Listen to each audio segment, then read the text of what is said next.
questions? Make it efficient. Yeah. Efficient. All of these delays, I'm blaming on Jason. I was just, if we can't get this live, we should just go to the park and enjoy the Yes. weather. Yeah. I think it's a great I mean, we have outside class class. outside. I support this. Actually have. All right. Thank you. Okay, and everybody's here. Councilmember Dixon is not going to be here. Okay, we'll go ahead and get started with the study session. We have one item on the agenda, and it's a discussion regarding park improvements, really citywide, but I think there's some specific ones. And we have park staff here to lead the discussion. Right. I'm James Briggs. I am the Park Development Manager, sitting in for Jason Olson, our Director, who is indisposed because of some India Championship banner thing. Specifically, we're looking at playgrounds tonight. I know there's been a lot of questions lately about, as we move through Norman Ford and do playground improvements around town, what's the logic, what's the method, what are we doing? So there's zoom out, a lot of playground things we want to talk about. So we're going to start at Reeves Park. We've been having some discussions over the past couple of years. Wade Thompson is here as our park manager in charge of all of our park maintenance needs. We also have Megan Phelan in the back. She's our park planner. So we got park people all over. You're surrounded. Kid Space, everybody knows it. Built in '99, is a community build, super popular. We have maintenance issues with it. It's the single largest kind of maintenance item because it's an all wood structure. In fact, when we called the people that helped us build it, or that's done through a place called Leathers Playground, who's sold off to someone else, they said, "Is that still standing?" That was sort of their question to us. Like, yeah, through will alone, we've kept it standing. We had them. We're looking at how to efficiently replace it, essentially in place. So we had, part of it had Leathers come down and do an inspection of the structure as it is. Here you read kind of the things from their overview. I mean, 20 years is sort of the lifespan on these things. We're 25 and going here. A lot of pressure treated wood, obviously. We have done treatment to keep it alive, a lot of sealing, a lot of things like that. We spent some money replacing some of the wood with Trex decking in the past, but still we have parts that rot in the ground, and we have to close them down and try and rebuild them, as best we can. It's reached the end of its life, essentially. It's well used, it's well loved. We know there's a lot of emotion involved with it. A lot of people grew up with it, and my kids too. My kids are in their 20s, so they know about it too. So that's, they sent us several photos of things just rotting in the ground, excessive wear and tear. There's multiple.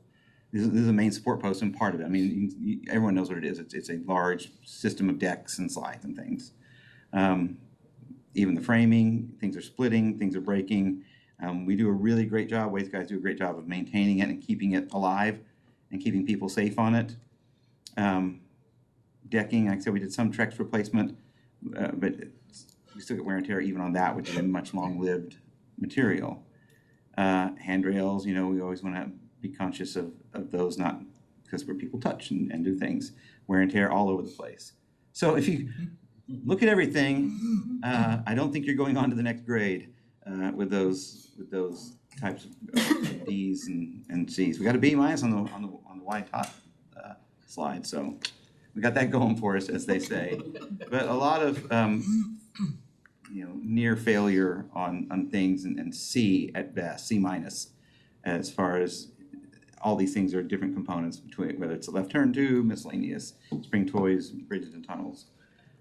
Another problem is accessibility. So it was built in '99 before the current ADA accessibility guidelines, which govern things that are built new, but also when you start retrofitting things, you have to comply. 2010 was the standard for accessible design, finally approved and passed and adopted. So everything built prior to 2012 require removal of barriers to accessibility. Obviously, we're non-compliant in that, but we are quote unquote grandfathers. But once you start modifying things, you have to change them and make that. As I said, we were before all that. It would take a major renovation to get into compliance. We obviously want in our larger parks to have big, as universally accessible as we can. At Ruby Grant, we just did the one at Andrews Park. We took out that old unit and rebuilt it. So our goal, and then we have even in our budgets and our plans to continue to build those, to reclassify some of our community parks and get more accessibility in there. So I can read, or we can read together. It's in bad shape. it's beyond its lifespan. We believe it should be replaced. We've talked, I know, with Mayor Holman in the past about we're looking into how can we kind of honor the one that's there, not necessarily rebuild it stick for stick, but take parts of the old one and use them, kind of build a version of itself in a rebuild.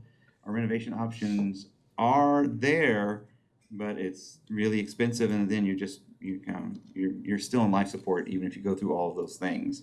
Major renovation could get you 5 to 8 years, and again, we're past the 20-year expected lifespan, and we have a plan from Leathers, who I can't remember the name of. What are they called now? It's not Leathers. It's still leather. It's still Leathers. Okay, so the original Leathers sold to a company that kept the name, so they have come here and done their evaluation. They proposed a way to rebuild, and this, I believe, incorporates bringing the top lot that's over there over and kind of expanding its footprint actually, but that's the same place where the existing one is. So we would do, it would still be a huge playground there, but this one we could build and do in a modern, accessible way, not disparaging the current one. It's done its job. So how would we get there? There's ways to do it. Renovation of kid space, as is, leaving it, you're still at over $350,000. There's ways, we've had some interest from the original builders and families and people to do a community build option. That could happen, but you're still at $650,000. What you're saving in there from the new build with the contractor at $900,000 to $1 million is a lot of the labor. They would still be all the material. There'd still have to be a fee for a certified installer to be there to make sure its framework is built to standards, all that. And then you save on a lot of the labor, and then you get a lot of buy-in from the community to build such a thing. So it is an expensive thing, even at the low end of $360,000 is not inexpensive just to renovate what's there. And even at that, how much we spend a year on maintenance possibly of that area? It's a lot. It's tens of thousands. It's a lot in time. And a lot of time. It's time. And we're like everyone, we're understaffed for everything. So sometimes we just have to shut things down and say, go get to it. Councilmember. With the new build, are we talking different materials than wood? Yes. So we would go and it'd probably be steel posts. It would be, imagine Ruby Grant, that kind of thing. Yeah, and plastic and anything that looks wood would be Trex type stuff. But we would incorporate some of the old playground into like either an honor wall or things like that. There's a lot of pickets, a lot of people's names on it. So we figured out a way to kind of almost like an art piece out of some of the things that were left over. Okay. And when you say like honoring the previous structure, would it be in a design that is like a homage to what was there? Sort of, there's different ways to do it. We haven't gone that far in design yet, but there's certain features like, I love the big red rocket, or I love the covered wagon thing. So we would work with the designers to kind of, I don't think we would build exactly what's there. It's sort of like, do you rebuild the shack you used to live in? It's just a bigger shack? No. Similar style though with the towers and the bridge and the Yeah, so we have And some there favorite were, things. maze and all that stuff.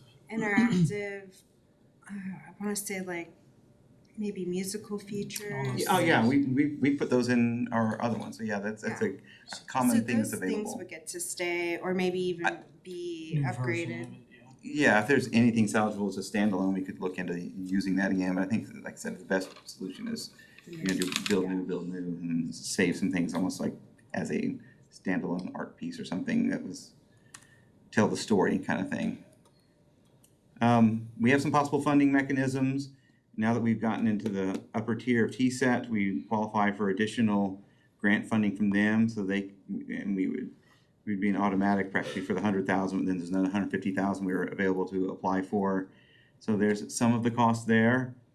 We're looking into ways to fund it maybe through Hotel Motel. Everything we do through Hotel Motel, our portion of that we try and justify as heads in beds, or at least tourism visits to town that help generate that kind of tax. So that's probably justify spending some Hotel Motel tax. There's not a large balance left in there to spend it, but we can certainly look for do it. Norman Ford may have, and Anthony's not here to speak, I know we've talked about there's potentially some balance in the original Norman Ford left as we complete projects that we could look to seek to fund part of it there, try and hang on for Norman Ford 2 vote. That seems kind of far out. Or we could just go straight out the capital fund and see if we want to try and fund it out of some of the things available. We haven't had our big budget kickoff where they tell us yay or nay about don't ask for new things next year. but that'll all be part of that process. So that's Kid Space. So take it for what it is, and Councilor Balaji. I just want to be clear, is there no option at all to keep the woodwork?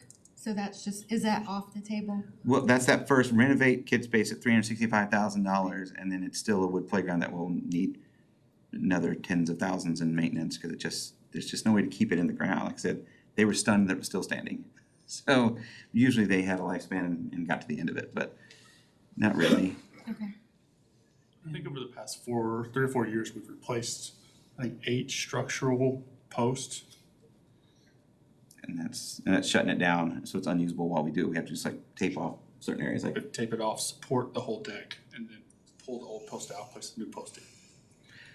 But I have been here long enough to remember when we took out the wading pool at Andrews Park, people thought, oh, it's an icon and everyone grew up with it, but now we have the splash pad there and you know, there's a wading pool here once. So things happen, and like I said, my kids look at me like, what do you mean redo Kid Space? Like, well, it's time, kids. Anyway. Councilor Peacock. Yeah, I think the renovation option is just throwing good money after bad. I think it's probably a non-starter. The only request I really have is the wall of hand-painted tiles. Yeah. My wife has one, her sisters At both the have entrance. one. Making sure, committing to ensuring that those are. I think that little plaza. Yeah, I think it's sort of the similar walk-in Okay, there, I that sort of figured you set of had it. angular walks. We kind of keep that and kind of build around. We gave them that as one of our design parameters for like, let's start with the exact same spot and let's see if we can just rebuild and loop in the tot lot. We would get rid of the tot lot with the pirate ship thing because most of it's gone too, right? That was an old compound, not the pirate ship, but like there was like a space. There were other things in the tot lot that we've had to fire engine. I can't remember what it all was. We've replaced some of those spring Okay. toys lately. Yeah.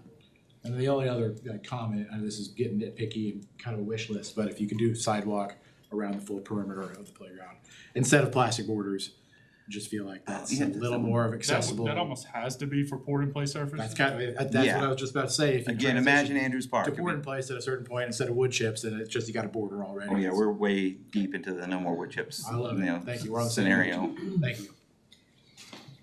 This is more about the funding. So the parks portion of the Hotel Motel, what do you anticipate could be used on a renovation, new build?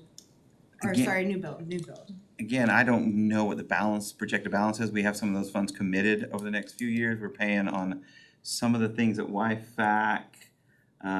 That's where they were paying. Of course, we bought Griffin, so that's back out, that 80-something of the years back in there. Well, I mention it because we've been kicking around adding RVs to the ordinance, and I don't know what the appetite is to kick it up another percentage or whatever, but that would add money to that funding source. And then Norman Forward 2 is not, I know it's 2030-ish, Right. but there is that 1% dedicated to art. So if we're talking about an art component, that's a great place to find funding for it. For sure, for that part. And then for the capital fund, I'll just defer to City Manager Pyle. I seem to recall that maybe it is not at the greatest. Yeah, our philosophy is we only spend the same dollar twice because spending it 3 times would be crazy. So if we were to accomplish all the tasks on the list, we don't have enough money. The good news is we have way more tasks than we have staff to implement.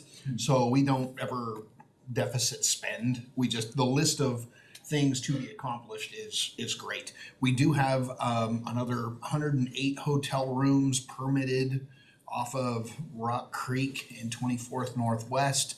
Earthwork's already happening. So we do see that dollar value growing. In the hotel. Yeah, fund. but yeah, I think once we get consensus what council's desires are, we'll bring you a package. We know how important that particular location is, and our poor finance director, he wept when he found out it was structure couldn't be saved with pictures of all his kids on it and everything. So we'll get you there. We'll bring you a solution. And apparently that community option was how we got the first structure up and running, and we're absolutely happy to engage and go down that road again with new materials and there are things you can do today that you couldn't do necessarily 25 years ago that I think will put a really new and exciting twist on it for the next generation. My other question is, how long can this structure go on for without being replaced? Like, Well, like we're saying, it's at the end of its life, so everything we're doing is maintenance on it now, so so as we long might as you not wanna. make it to 2030 with it. No. For $365,000, it looks like we can. I mean, that's kind of where we are, that's sort of a renovate, and that might buy you another half a decade. So you might wanna see it replaced within the next 5 years. Oh, I would think so, yeah, because, I mean, it's not unsafe to use day to day, but it is a constant maintenance issue. Would the day-to-day. preferred timeline be that like a 1 or 2 year turn on replacing it? I mean, if y'all find a way to do it in a couple of years, that'd be great. Just give me some money, we'll do it. The maintenance cost per year right now, what's that ballpark? I mean, in the past couple of years, we've closed it down, quick numbers, we've closed it down for multiple weeks throughout the winter, replacing some of these large beams that are structural. You do that, you take a crew, 3 to 4 guys, full-time for those 2 weeks. Because if you go out, like the swing set that's kind of off to the north. Yeah. There's a couple of brand new pieces of wood Yeah. definitely stick out. That's because those posts were sinking in the ground. Yeah. So we have to find some of that wood specialty sized. So you think about like that, that's 4 guys, 40 hours a week, times 2. And the material are thousands. but the Luckily, material- OG&E has helped us with the materials, because those support pieces are old telephone poles. Well, I think that helps to factor in what we're spending on maintenance per year and what it would cost over the next 5 years to continue not just the renovation part that you have listed, but actually what it's costing us to maintain it, just to maintain it so it's usable still. Councilmember Hinkle and Peacock. I feel like we were just here, but is this something that we could create a trust and put the parks in a trust for? So that we could potentially generate some money using revenues from Westwood to pledge or something along those lines that we're already a loss leader on? So Westwood set up as an enterprise fund, Well, maybe not Westwood. but similar to Yes. Westwood. I think it's achievable. The revenue stream is the missing piece Well, we'll have to do some financing. Even the concept though, because we're not talking millions and millions, the opportunity to use commercial paper with maybe a payment stream coming out of that hotel bed tax. So Maybe not, maybe revenue bonds aren't the mechanism. just, for- yeah, the cost of for something that issuances, doesn't generate money, like right? with the parking structures and stuff, but there may be a geo bond or something, or some sort of thing that we can do where that stuff coming down can help us take care of some of the infrastructure maintenance.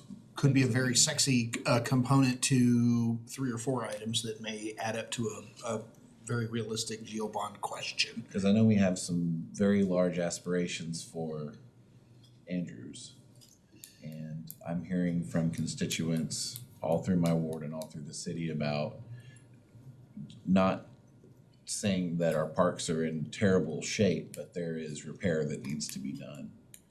And if we're looking at a large capital expenditure for that, and, you know, like what Councilmember Peacock said, throwing good money after bad money, if we're doing that all over the city, then we may need to address something a little bit further. Because, I mean, we have an entire book of our park assets that is really one of my favorite things that we've gotten as a council. It's really fun to look at. It's like the feel-good part of the city. But if we're so big with parks that we can't maintain what we have, then it's gonna be really hard to get public trust to allow us to build new ones that we can't maintain. That concept of leading off with an Andrews Park master plan geobond question. The sticker price was 26 million. There's a ton of downtown stormwater solutions built in, and really bring it back to its grandeur as, you know, one of the very first park in Norman, right there in the core. You tack on a couple of the larger projects that we know of, you don't necessarily have to wait for Norman Forward 2. And then all of a sudden our maintenance dollars really begin to go a lot farther. That would be an easy question to put together. Yeah, just similar along the financing side. I mean, given that this project has such a emotional hold over people, I mean, is it as simple as passing the hat? Just say, hey, community, would you be willing to give $3? And if every community, if every resident in Norman gave $3, we'd have half the money, and the city could, you know, with TSET funding and potential hotel motel tax, make up the delta. I don't know. I just think that there's real pieces of the wood. Absolutely. I'm serious. I mean, that's a. People would do it, seriously. I mean, you make Nice make Christmas ornaments out of them or whatever you want to do. I just think that this project is a budget that is small enough to where you could do this on. You can't do it for Andrews Park Master Plan. You can't pass the hat for that. But I think this one, just giving the nature of how valued and loved it is in the community, just an idea. Go fund me. I got a splinter from $10. Definitely, I favor option 2 there, to do a new build with the community, build like the first one was done. So we can get community involvement directly into it, and people can come help actually construct it. And we've been, since it's in Ward 7, we've been discussing it with staff for a couple of years. I've been on a Zoom call with Leathers and Jason to discuss the expectation, which would be that the new playground has the same theme, the castle look and the bridges and the mazes and all that, and on the interactive pieces like the music stuff, all of that, keeping that same look and feel, but with updated material that will last longer and take a lot less effort and money to maintain. So, and then be also able to include ADA access improvements to it as well. So, so I think it could be something real positive for the community if we do it right. But that's been my expectation, is we have to keep the same look and theme of it, of the playground itself, because it is the most popular playground in Norman. I remember a playground like it in Dallas and in Corpus Christi when I was a kid, and being really excited. My stepmom was from Corpus Christi, so we went there and visited, and they had a real big one right up on the beach. And so There's no way that one still stands. no, it's not. I was there last fall and looking for it, and it was not there anymore. It had been replaced with one that didn't look like a castle or anything. But I remember thinking it was really cool, and then being so excited, even though I was already in middle school by the time Kid Space was built in Norman. I thought it was so exciting that we were getting a playground like that, and that the community was building it. That's why Medieval Fair works there. And a bunch of people that were involved in building it are still around and ask about it. Former council member Mike Tower. Former director Judd Foster. So I think, it's a lot of interest in it, and a good opportunity for us. And that second option, I think, is doable. I think we can raise that through various means. And we'll make sure to get that number firmed up and get the final kind of number from them as far as once we get the design further down the road. Yeah, and really the Once you maintenance direct us. part, including how what it's taking to maintain it, and being like, this is what we can, by spending this, we can save this much. So we just want to get And then we can better maintain the other parks that, we want to get the facts to all you all, so you can all know the same things to say when people say, "Why are you tearing it down?" Councilor Gans.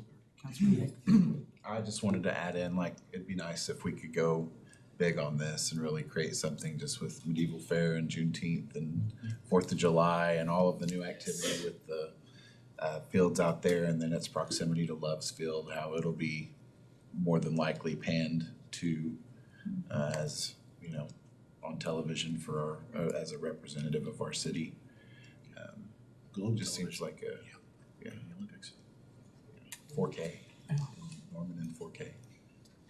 So. Councilor Gans. My part that I really love about it is the all-inclusive. I mean, that's what Norman is. I know that there's a big group out there that's looking at possibly making some of those ball fields into miracle fields for ADA accessible league that would play out of Norman and everything. And to be able to have a park where their siblings or whatever might be able to go enjoy during their off time and everything would be a perfect match for that, as we welcome it in if it's brought to fruition. So that's Reeves. And now there's Lions. And just to be clear, this is a discussion about playgrounds, Correct. not overall. Not the entire park. Yeah, yeah. So Lions Park Playground. So maybe getting calls, maybe Councilmember Grant in particular in Ward 4 about what's going on with Lions Park. The tot lot's been closed for a while. We had a big rain event in April that once again got out of the creek channel and water started flowing underneath that surfacing, and it ripples it up and it makes it unsafe and not accessible, and we have it closed down. We had it repaired once before. It was kind of a big bill because you have to get a contractor in because all that turf has sand on it. You have to pull the whole thing off, reset everything, restart, and then you could get a rain come through again and wipe it out again. It used to be a mulch tot lot down there once upon a time, and we replaced it with this one. The mulch would just wash away, and we come back and reload mulch. Not as easy with turf. So it floated. We don't, without pulling that turf off, we don't know what it's done to erode away where some of the piers are. It's not the biggest equipment, but obviously it needs to be, it seems a little wobbly in some places. We want to make sure we inspect everything. But this is the second time it's happened in 3 years. So we have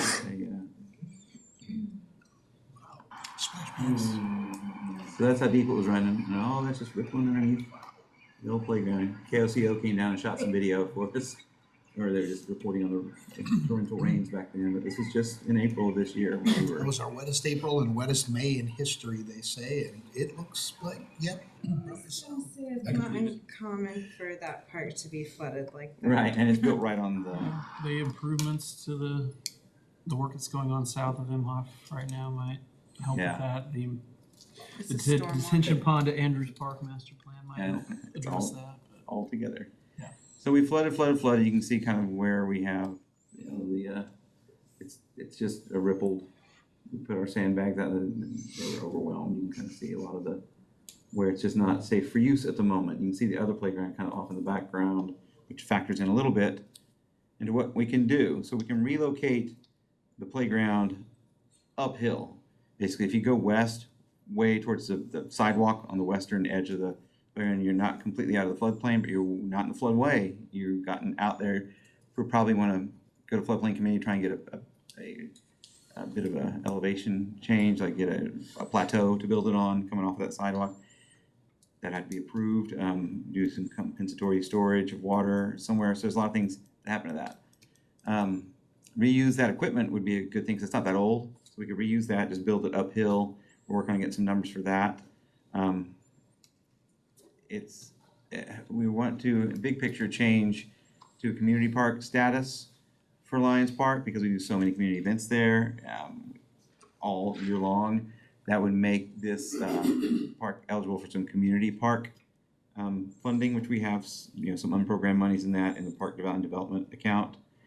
And we want to do, accessible, obviously. Option 2, keep it in the same location, but we would replace it with poured in place surface like we have at Ruby Grant. That water wouldn't get under that and float. And Wade and I talked about, and they even do like a breakwater, like boulders around it, as sort of the border. So it'd be, if you just get the water from not going under it, then you get to that point. The first option is $300,000 to move is kind of our estimate. We're getting $100,000 to keep it there and come back in with poured in place. That's the demo. Pour all that back, replace, get the fence back around it. So it's expensive. We don't really have a funding source for either of those options at the moment. Like I said, unless we reclassify Lions as a community park and maybe get some community park money freed up for it, but by ordinance we can't really spend it there yet. We can only spend neighborhood park money. Lions Park doesn't have any neighborhood money in its account because it's all been built out for decades. That's where we are with that. Councilmember I like option 1 and changing the designation because of what is happening in there. And then I don't know that does it need to happen right now? Is it something that can wait for Norman Forward to? Well, the calls we get, maybe you get, is please open the tot lot soon. So the quicker route is option 2, obviously. If we did option 1, we may get into trying to move the other playground too. It's not really in the floodplain, it doesn't flood out that I know of. So Just kind of the corner. one little corner, so there's ways to make it a bigger project if we get to community park status, so I don't have the complete answer to that, other than we are called and emailed regularly about why, can we open the tot lot up as quick as possible? And there's a way, but it costs money.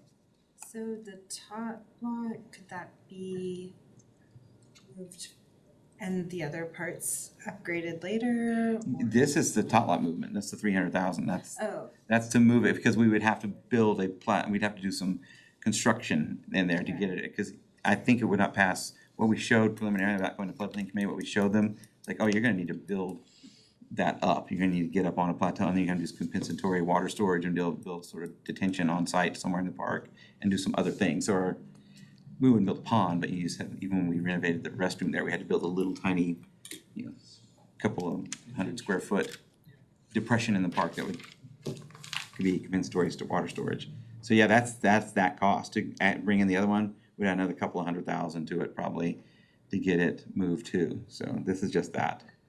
And then $100,000 to keep it poured in place, and to keep it turf, we could spend that, that's much cheaper, but it doesn't stop a rain the next day from washing it out again.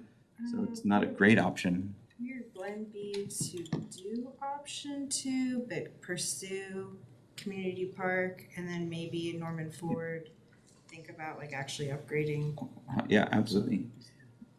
We could do that, because if we're gonna go to the next, 2 more years. So that way it's like accessible to the people with toddlers now, but there is something in the future to address all of this and coming. yeah, that's kind of why we're showing them both. Like for now, we could do this port in place.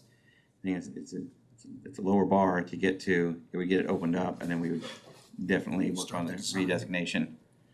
Norman Ford, like I said, is possible. So we have, this is segue into the next section. We're talking about all the different neighborhood parks have something planned for them in the original Norman Forward. Replacing Lions Park playgrounds was never part of Norman Forward Part 1, so we could bump it up at your direction, but let's skip that. So, in our neighborhood park playground replacement schedule, we are working through, way back when, there was a list of, in 2015, here's some playgrounds that need to be replaced. They're old in 2015. There's still some of those left. So I think we're maybe doing a disservice to keep bumping everything up ahead of those. So here we are in fiscal year 26. We are about to go out the door with replacement projects for Northeast Lions, Eagle Cliff, and Sutton Place.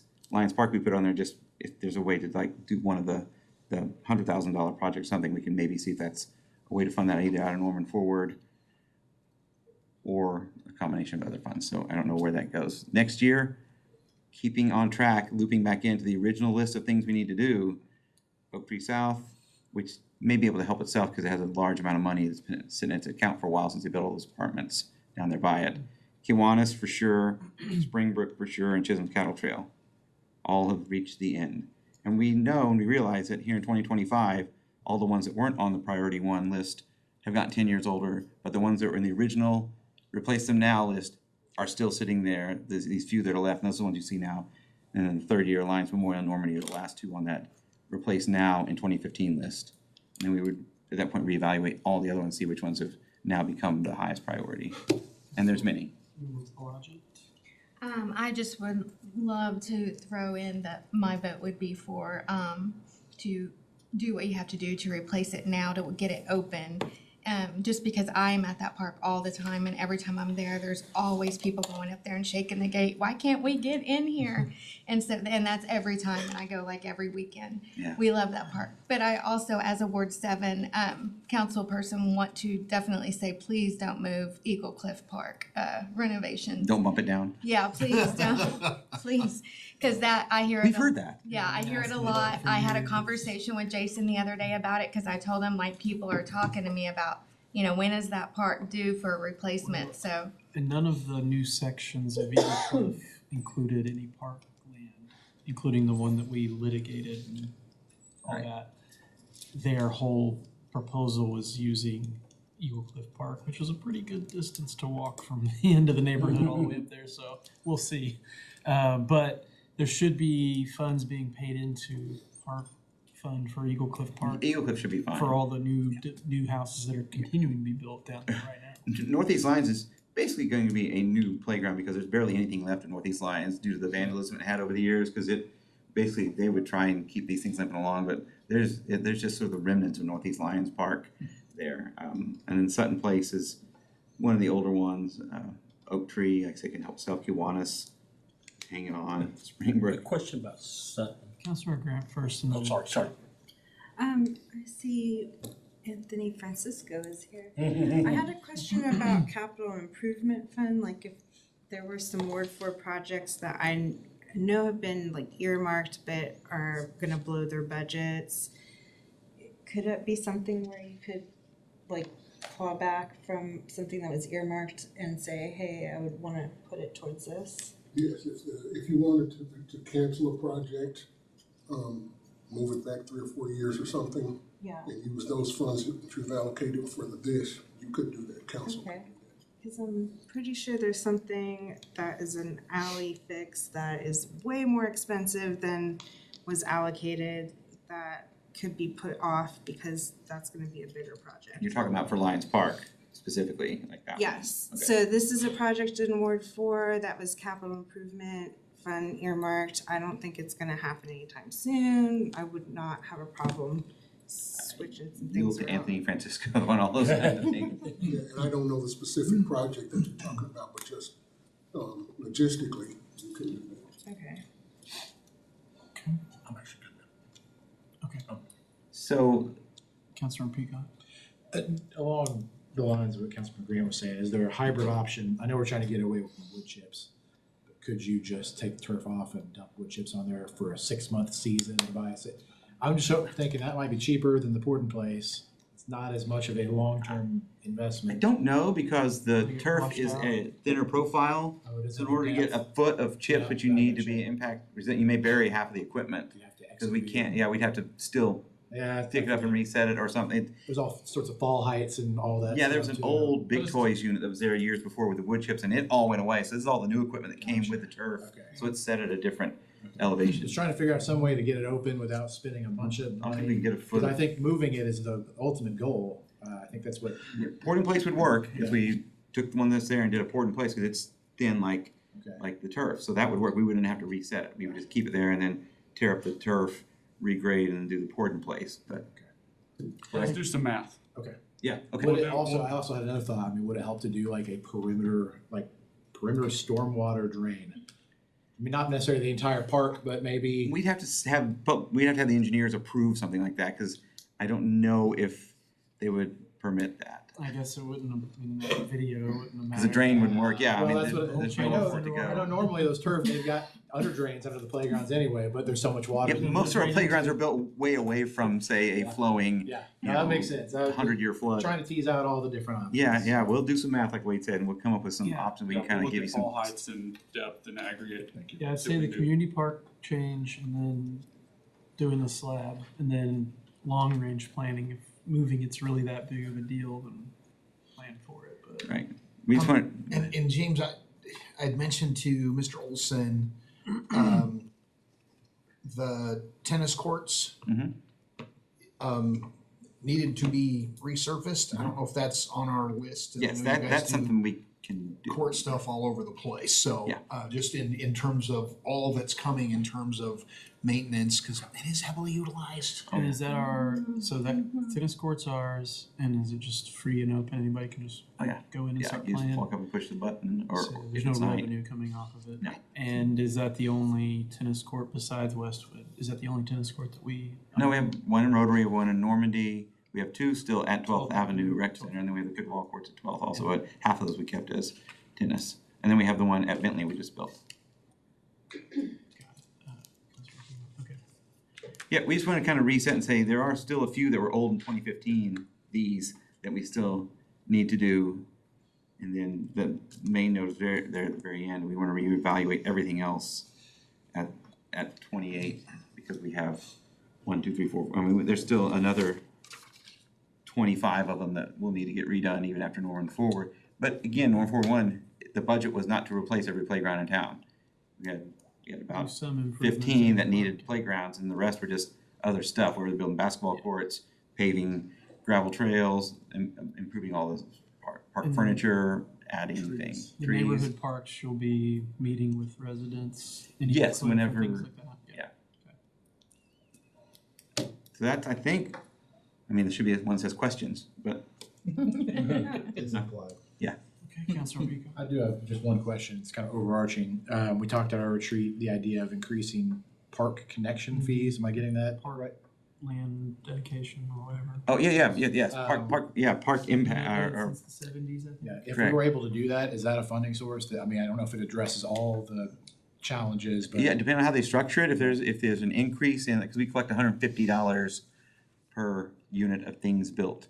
Okay. And that's way under, we were talking about switching to a per square footage. Yeah, yeah. And even trying to loop in other ways to increase impact fees. That all goes into the Parkland Development Fund, and that's available for Okay. any park. And currently, that only covers residential properties, if I remember right. Correct. Okay, That's all so if we, you were able to even Yeah. lump in commercial properties somehow. I'm trying to grow the parks budget. I think. backing into the bushes on answering that one. Well, no, I think this is one of those safe topics that everybody supports parks and everybody's willing to kind of put the resources into that we need to keep them at the level we want. Yep. So if Quality it's. of life for all those Absolutely. employees. and, It'd be you know, great if all that development on Southeast Classen, that new Target, Yeah. was paying into park I- land development. Yeah, 'cause that's Totally agree with that. massive square footage. I mean, because That they're would more than paying, pay for Eagle Cliff Park. because, it is a stormwater issue as well. I mean, there's a lot of things you can Right. do with stormwater in parks, and if we're talking massive parking lots and big box stores, I think that there's a nice dichotomy there that would work really well. And, I mean, almost to that point, what about grant opportunities? Is there anything for like active youth or accessibility grants, ADA grants? Federal Norman, dollars?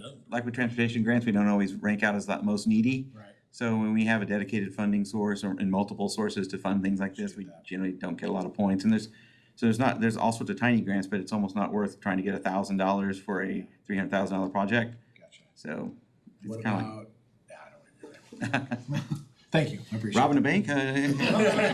It was along those lines, but a little more legal.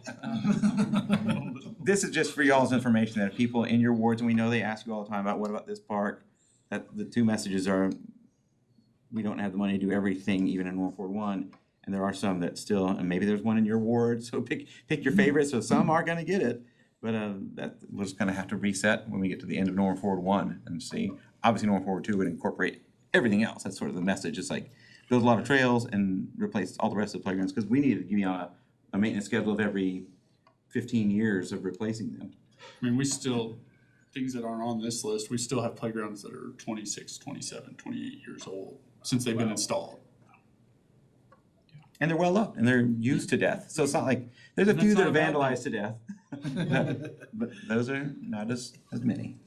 But it's good to be popular, I guess. Yeah, we've still got two of the aluminum sheet slides that I know We did it on purpose at Centennial. We asked that neighborhood and they wanted that. of. Childhood Park over at Faculty Heights still has. Faculty Heights, yep. Yeah, it's really cool. It's got the bar where you can flip over it. Oh, yeah. You're not supposed to do that. You can't endorse that action, Mr. Mayor.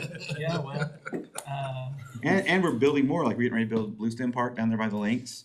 We're getting ready to build South Lake Park down by St. James. see, that park by the links could be funded by all that commercial development, and Walmart and all that. Fortunately, it wasn't part of Norm for Was one. not. It was part of it. It's the new park builds. So that's not even eating against these.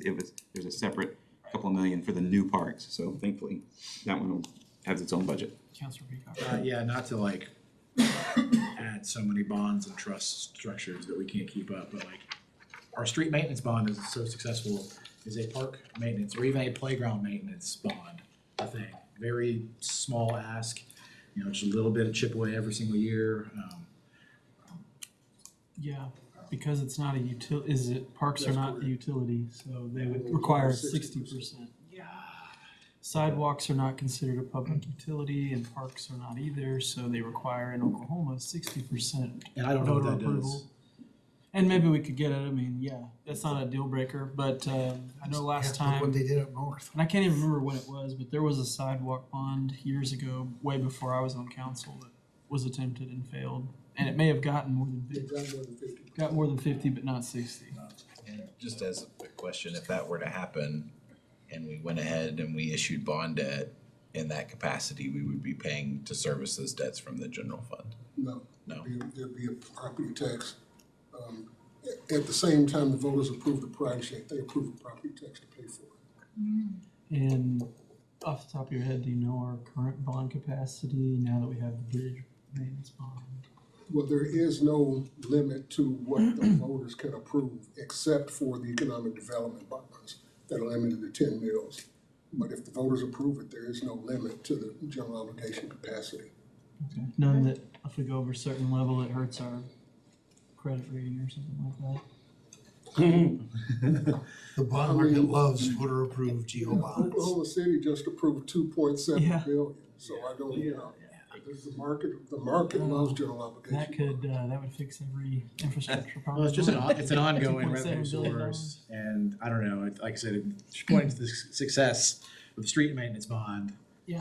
I don't know, I think there's an idea worth exploring. Well, it'd be great if state law legislators could change the state law to allow for just a simple majority of it. And it does make you scratch your head. Sidewalks and. The voters approved it. What is the magic of a 60%? I haven't ever been able to figure Again, that it's out. the legal definition of what is a public utility. Yeah. And it's just that over the years, the courts have not defined park as a public utility. Seems like you can make a good argument that it is. What if we, And the sidewalk is, because the street is. it's an idea for offline. And isn't, same thing, stormwater infrastructure is not? We can, Water is not. we can couple stormwater improvements with a street improvement. But if we wanted to do just a stormwater bond, it requires 60% approval. Yeah, we're just the humble parks department. We don't know anything about money. We're just trying to point out. Just give me some my facts. piece. Yeah, We're trying you to tell put us you on what a to gold do, we'll pedestal do over here. things. Okay, so, We got 3 in the room. recap option 2 for kid space and, hybrid option 2. 2 and 1. 1 for Lions Park going forward, and, yeah. Sound good to everybody? Yes, sir. Okay, any final questions, comments? Thank you. Thank you. Appreciate it. Yes, thank you, staff, appreciate it. I look forward to seeing some more detailed plans come forward for how we proceed. Okay, We'll do math. anything else? That's it? All right, this meeting's adjourned. Thanks. Thank you guys. We listened to that video of the floodwaters flowing. It kind of puts you to sleep at night. It's that white noise. The sound of Lions Park washing away. Those tennis courts, James, those tennis courts stay dry, don't they? It's high enough. I thought so. Other banks. not. Way to put the, Pivoting's not a bad idea. Yeah. the fence maze. We gotta do it like a Cap local fence does and everybody maze. else does. There was like- Oh, yeah, that.